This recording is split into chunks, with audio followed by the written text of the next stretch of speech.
बिस्मिल्लाहिर्रहमानिर्रहीम। अस्सलाम वालेकुम स्टूडेंट्स, क्या हाल है जी? कैसे हैं आप सब? उम्मीद करता हूँ आप सब खैरियत से होंगे। स्टूडेंट्स, मैं हूँ मोहम्मद इब्राहीम, आपके चैनल डायमेंशनल फिज़िक्स से। और प्यारे स्टूडेंट्स, आज हम डिस्कस करने वाले हैं क्लास 11th फिज़िक्स 2025 पैक्टा की बेटा, जो आपकी न्यू बुक आई है जी।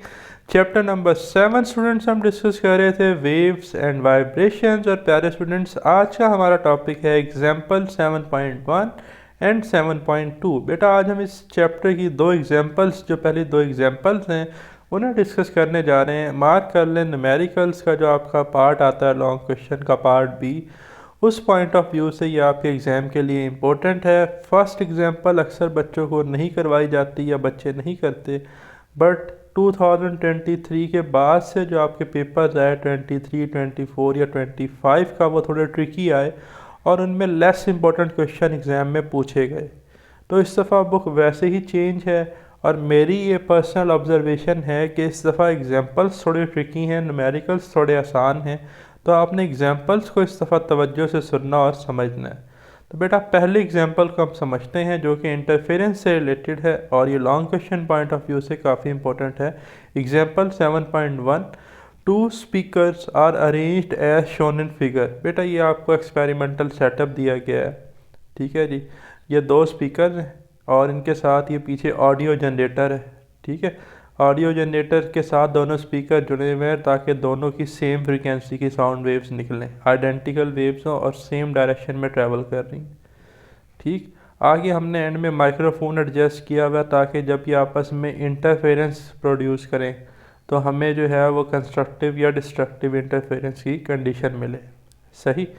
अच्छा, the distance between them is 3 metre and they emit a constant tone of 344 hertz. कहता है ये जो दो स्पीकर्स आपको तस्वीर में दिखाए गए हैं, इन दो स्पीकर्स के दरमियान फासला है 3 मीटर का। ये मैंने ग्रीन लाइन से लिखा है 3 मीटर, ठीक है। और कहता है कि ये एक कांस्टेंट सेम फ्रीक्वेंसी की जो है वो वेव को इमिट कर रहे हैं, और उस फ्रीक्वेंसी की बता दी गई है 344 हर्ट्ज, ठीक है। A microphone P is moved along a line parallel 2 and 4 metre from the line connecting to the speaker।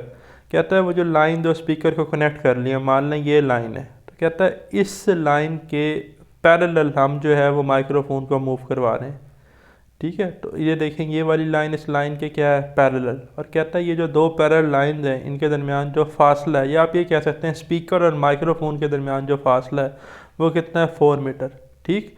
तो लिखा है microphone P is moved along a line parallel to 4 metre from the line connecting two speaker. मतलब जो दो speaker को line connect कर रही है उसके पैरेलल लाइन है माइक्रोफोन की। तो जब हम इस माइक्रोफोन को मूव करवा रहे हैं तो ये जो दो स्पीकर के दरमियान पैरेलल लाइन है और ये जो माइक्रोफोन को मूव करवाने वाली लाइन है, इनके दरमियान फासला यानी कि स्पीकर टू माइक्रोफोन फासला 4 मीटर है। It is found that tone of maximum loudness. कहता है ये ऑब्जर्व किया गया है जो मैक्सिमम लाउडनेस है उसे हम क्या कहते हैं, कंस्ट्रक्टिव इंटरफेरेंस की condition. Is heard and displayed on the CRO when microphone is on the centre of the line. कहता है जब हमने माइक्रोफोन को सेंटर में रखा लाइन की, and directly opposite to the each speaker, ठीक है। ये जो ओरिजिन पॉइंट देख रहे हैं आप, यहाँ से यहाँ तक अगर हम फासला निकालें, यहाँ से यहाँ तक फासला निकालें, तो ये भी कितना बनता है 1.5 मीटर, ये भी कितना बनता है 1.5 मीटर। ये जो ओरिजिन है ना, तो यहाँ से यहाँ तक का फासला और यहाँ से यहाँ तक का फासला, ये एक्चुअली बात आपको ऐसे समझ आएगी। स्पीकर 1 से O तक का फासला, स्पीकर 2 से O तक का फासला, मतलब ये जिसमें मैं कर्सर मूव कर रहा हूँ ये एग्जैक्टली इक्वल है। तो पाथ डिफरेंस कितना होगा, 0। तो 0 पाथ डिफरेंस हमें मिलता था कंस्ट्रक्टिव इंटरफेरेंस में। तो यही बात उसने लिखी है कि it is found that tone of maximum loudness is heard and displaced on the CR when microphone is on the center of the line and directly opposite to each speaker। Calculate the speed of sound. कहता है speed of sound आपने calculate करनी है। अब given data की बात करें तो डिस्टेंस बिटवीन स्पीकर्स, ठीक है जी। अब ये मैंने एक रे डायग्राम बनाई है एक तरह की। ये ऊपर वाला स्पीकर S1 है, नीचे वाला S2 है। तो देखें S1 और S2 के दरमियान फासला था 3 मीटर, ठीक है। तो distance between speaker S1 and S2 कितना है जी, 3 मीटर। टोन फ्रीक्वेंसी कितनी है, दोनों स्पीकर की सेम ऑडियो जनरेटर से जुड़े हुए हैं, 344 हर्ट्ज। तो टोन फ्रीक्वेंसी F कितनी आ गई, 344 हर्ट्ज, ठीक है। अच्छा जी, distance between speaker and line of motion of microphone, ये दी आपके पास स्पीकर्स की लाइन आ गई और ये आपके पास आ गई माइक्रोफोन की लाइन, इसके दरमियान फासला ये लाइन जो है, ठीक है, वो कितनी है 4 मीटर। अच्छा, अब ये जो S1 स्पीकर है इसी के सामने मैंने एक पॉइंट सपोज कर लिया P1, और ये जो S2 स्पीकर है इसी के सामने एक पॉइंट मैंने सपोज कर लिया P2। ये माइक्रोफोन की पोजीशन है, ठीक है। ओ वाली वो है जो उसने हमें बताई है कि जब कंस्ट्रक्टिव इंटरफेरेंस हो रहा है और पाथ डिफरेंस 0 है, सही। अच्छा, अब S2 से P2 फासला 4 मीटर है, तो S1 से P1 फासला भी कितना होगा 4 मीटर, तो S1 P1 भी 4 मीटर है, S2 P2 भी 4 मीटर है, ठीक है। अच्छा, तो यहाँ पर S2P लिखा हुआ है, मतलब P माइक्रोफोन था ना, तो मैंने इसी की माइक्रोफोन की पोजीशन टॉप वाली को P1 नाम दिया, इसको P2, तो P P2 के बराबर ही है एक तरह से। अच्छा, स्पीड ऑफ साउंड हमने कैलकुलेट करनी है। अब जो गिवन कंडीशन है for tune of maximum loudness और condition of constructive interference, maximum loudness हमें तभी मिलती है जब एम्पलीट्यूड मैक्सिमम होता है, क्योंकि लाउडनेस का डायरेक्ट रिलेशन है एम्पलीट्यूड के साथ, और एम्पलीट्यूड हमें मैक्सिमम डिस्प्लेसमेंट में मिलता है जो कि कंस्ट्रक्टिव इंटरफेरेंस की कंडीशन है। जब कंप्रेशन से मीट करता था, या रेयर फैक्शन से मीट करता था, ये हमने इससे पिछले वीडियो लेक्चर में पढ़ा। The path difference must be, तो पाथ डिफरेंस डेल्टा एस किसके बराबर होता था, एन लैम्डा। एन क्या होता था 0 +- 1 +- 2 एंड सो ऑन, तो वो 0 +- 1 lambda +- 2 lambda and so on. अच्छा जी, अब एट मिडल पॉइंट 2 जो हमें न्यूमेरिकल में कंडीशन दी गई है, the path difference between the two sources is 0, क्योंकि भाई ये जो फासला है ना S1 से O तक और S2 से O तक ये एग्जैक्टली बराबर है, तो S2O - S1O 0 आंसर देगा हमें, ठीक है। तो हमें 0 वाली कंडीशन मिल गई कंस्ट्रक्टिव इंटरफेरेंस की। तो इससे नेक्स्ट जो पॉसिबल हमारे पास पाथ डिफरेंस है वो लैम्डा होगा। अगर हम प्लस में बात करें, यानी कि पॉजिटिव केस में अगर हम ओरिजिन से ऊपर जाएं, जैसे अगर हम कोऑर्डिनेट्स की बात करते हैं, तो जब हम ऊपर जाते हैं तो पॉजिटिव वाई एक्सिस होता है, नीचे जाते हैं तो नेगेटिव वाई एक्सिस। तो अगर मैं P1 पॉइंट की बात करूं, तो यहाँ पर कंस्ट्रक्टिव इंटरफेरेंस होगा और पाथ डिफरेंस कितना होना चाहिए लैम्डा का, क्योंकि 0 के बाद पॉजिटिव पाथ डिफरेंस कितना आ रहा है लैम्डा का। तो इसका मतलब S2 P1 - S1 P1 का जो डिफरेंस है वो लैम्डा होगा, ठीक है।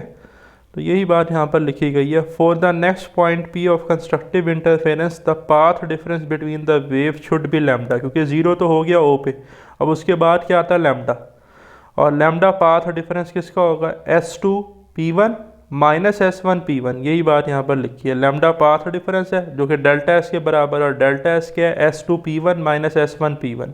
अब एक चीज़ जो इस डायग्राम से समझनी और देखनी है, S1 P1 हमें पता है 4 मीटर है, S2 P1 फ़िलहाल हमें नहीं पता क्या है। तो आप ये देखें, ये S1 S2 और P1 ये एक राइट एंगल ट्राइंगल बन रहा है जिसमें ये एंगल 90 है। मान लें यहाँ पर एक एंगल थीटा है, थीटा के सामने बेटा परपेंडिकुलर होता है, परपेंडिकुलर के सामने हाइपोटेनियस और ये बेस। तो बेस है आपके पास S1 P1 जो कि 4 मीटर है, ठीक है। परपेंडिकुलर है S1 S2 जो कि 3 मीटर है, और हाइपोटेनियस आपके पास है S2 P1 वो 5 मीटर है। कैसे आता है मैं आपको बताता हूँ, देखें। अब हमारा जो टास्क है वो S2 P1 की वैल्यू है। Now we will calculate the value of S2 P1, क्योंकि S1 P1 की वैल्यू है, S2 P1 की वैल्यू नहीं है, तो वो हम कैलकुलेट कर रहे हैं from a right angle triangle S1 S2 P1। तो पाइथागोरस थ्योरम होता है जी, hypotenuse square is equal to base square plus perpendicular square, ठीक है जी। तो हाइपोटेनियस का स्क्वायर बनेगा S2 P1 का स्क्वायर, ठीक है, is equal to base mean S1 P1 square, ठीक है जी, और प्लस S1 S2 स्क्वायर, ठीक है जी। तो ये हम सारा लिख लेंगे। तो जब हमें तो हाइपोटेनियस चाहिए, तो जब हम स्क्वायर रूट लेंगे बोथ साइड पे, तो हाइपोटेनियस आएगा square root base square plus perpendicular square.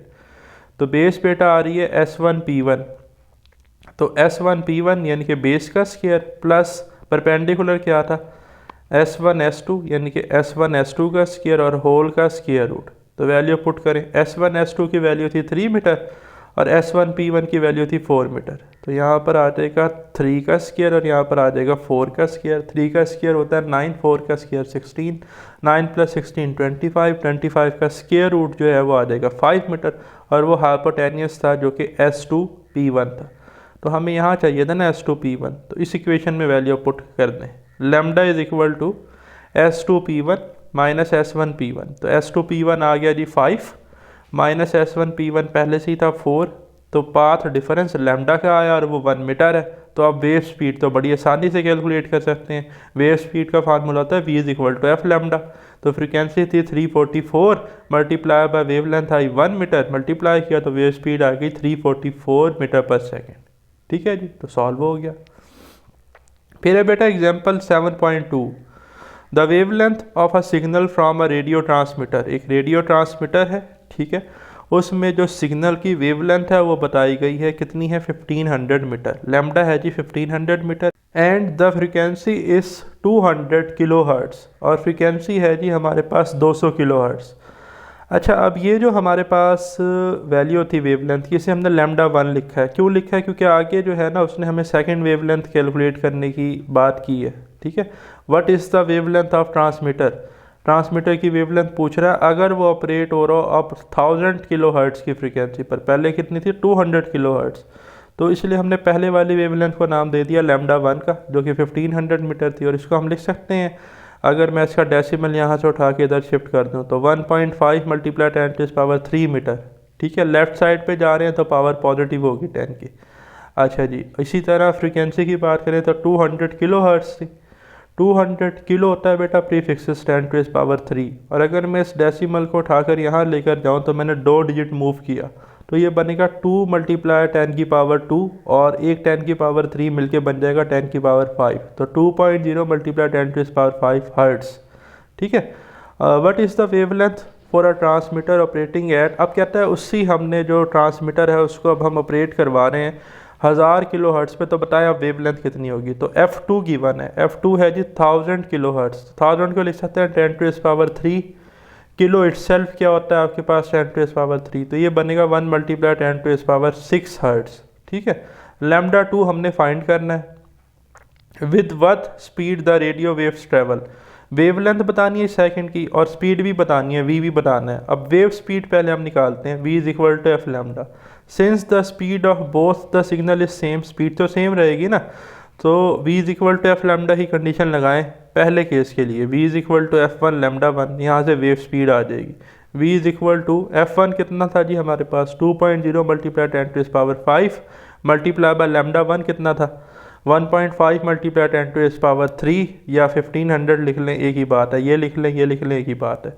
अच्छा जी, सिंप्लीफाई करेंगे तो बेटा आपके पास जो आंसर आएगा वो आएगा 3.0 मल्टीप्लाई बाय 10⁸। ठीक है, अब इसको आप कैलकुलेटर से सिंपली मल्टीप्लाई कर लें तो यही वैल्यू आती है 3.0 मल्टीप्लाई 10⁸। ठीक है, या यहाँ से देख लें तो भी एक ही बात है। ठीक, हमने इनको मल्टीप्लाई किया ना, ये 3 था और ये कितना था आपके पास बेटा 5, 3 + 5 कितना हो गया 8, और 2.0 और 3.5 को हम लिख सकते हैं 3/2, तो नीचे वाला 2 से कट गया तो यही बनेगा 3 मल्टीप्लाई 10⁸। विदाउट कैलकुलेटर भी कर सकते हैं।